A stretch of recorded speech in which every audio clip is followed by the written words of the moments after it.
Hello, everyone. Welcome to FinanceOlogy 101. Class is now in session.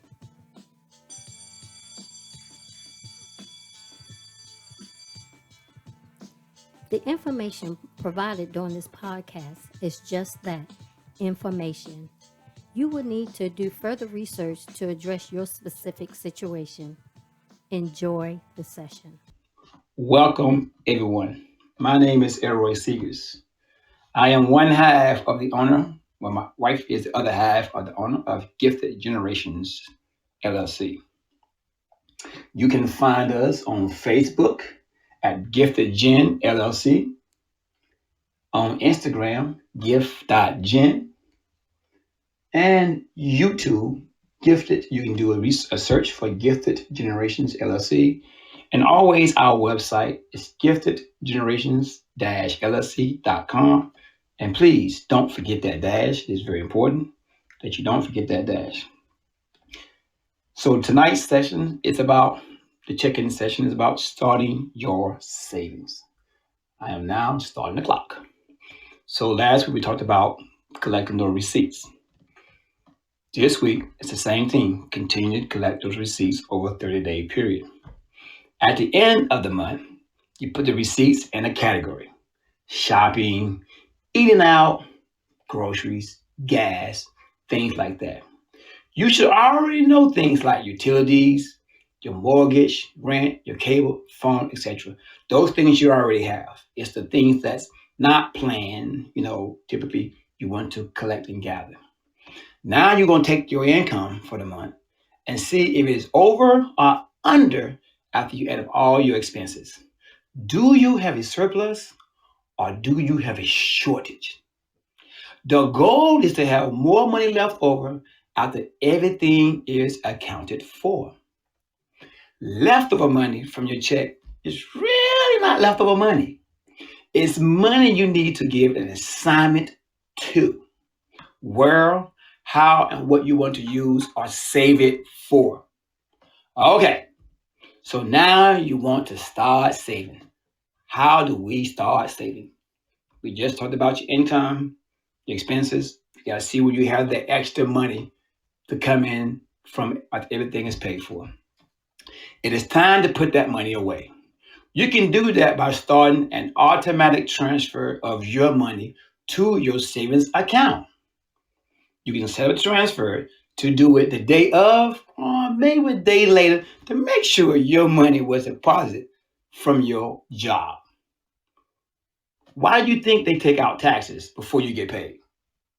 The government is not trusting us to send a payment in. Automatic. Think about your home escrow account. That's typically used for taxes and insurance for the house to pay the account holder of the escrow account, the lender. You see how automation works? It's a thoughtless process. So if you have it set up already, it does it for you. We all know anything we do manually makes us second guess. I can use that money for this. I'm not going to transfer it this week.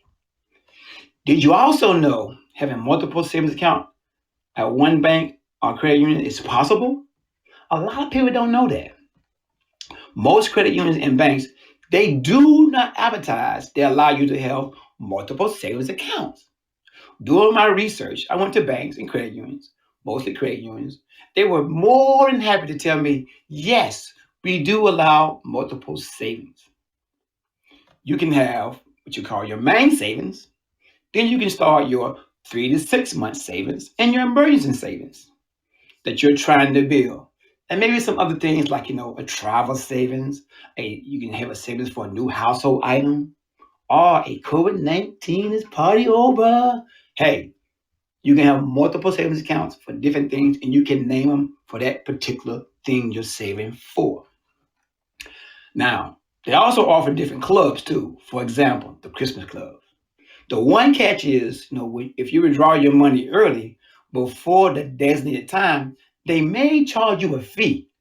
Those type of accounts are time release, meaning, for example, for Christmas, you can close or withdraw the money on or after a certain date without a penalty.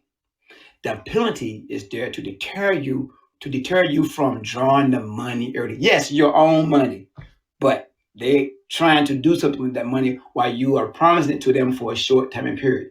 That's where the penalty comes in. You take it out early, they're going to charge you for it. Now, let's talk about banks and credit unions. So you can kind of know when once you know how to start saving your money, which one you might want to choose, which one is better for you, different options they may offer. Credit unions typically offer a lower interest rate. In December 2018, a new car loan at banks was an average of 5.04% versus credit unions 3.57%. Now, you see that savings right there? Now, if you want to go with 5.04, hey, you're just throwing away $500 or $1,000. I say look at your options and know how to go forward. Some of the pros of credit unions is this right here. It's less rigid. You can um, get into a credit union. A lot of people think you can't go get in because you're not part of a certain group. While that is true, certain communities, certain churches, like the Navy, Army, stuff like that, you have to be a part of that group. But you at least have to ask them in order to know. And then let them tell you no. And then you ask them, hey, how can I be a member at this credit union? Their deposits are insured in the same ways as banks. And be reminded, they also offer lower interest rates. All right. Credit unions also sometimes offer seminars. Well, a lot of times banks don't. They trying to help you to be wise with your decision making with your money. Some of the cons: they have limited financial products offerings, fewer physical branches. You don't have a credit union in every city or every corner. That's why they're more dispersed throughout the nation or your town.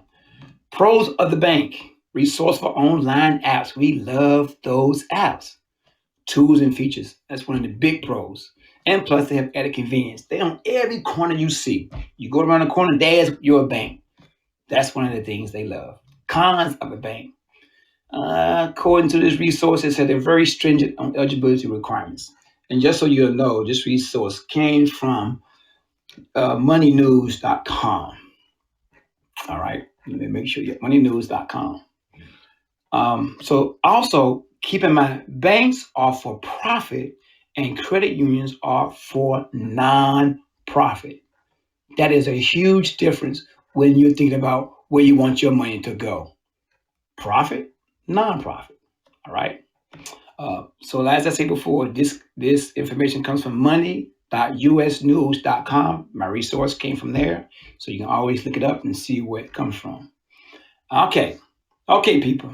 I'm about to wrap this up. 7 powerful minutes. There you have it. Talk to your money and do not talk with your money. What do I mean by that? Talking to your money is I'm going to put it here and it's going to stay there. Talking with your money is when your money start burning a hole in your pocket because you just got to spend it somewhere. Your money is trying to talk you into making bad decisions. Don't conversate with your money. You own it. You dictate its use. Okay, that's a wrap. I hope you learned something here today. This is 7 minutes at 7 on a Saturday. Try and say that fast 3 times. This is your boy Elroy. I got skills to pay the bills. I'm out of here. Well, thank you for tuning in to our podcast, FinanceOlogy 101.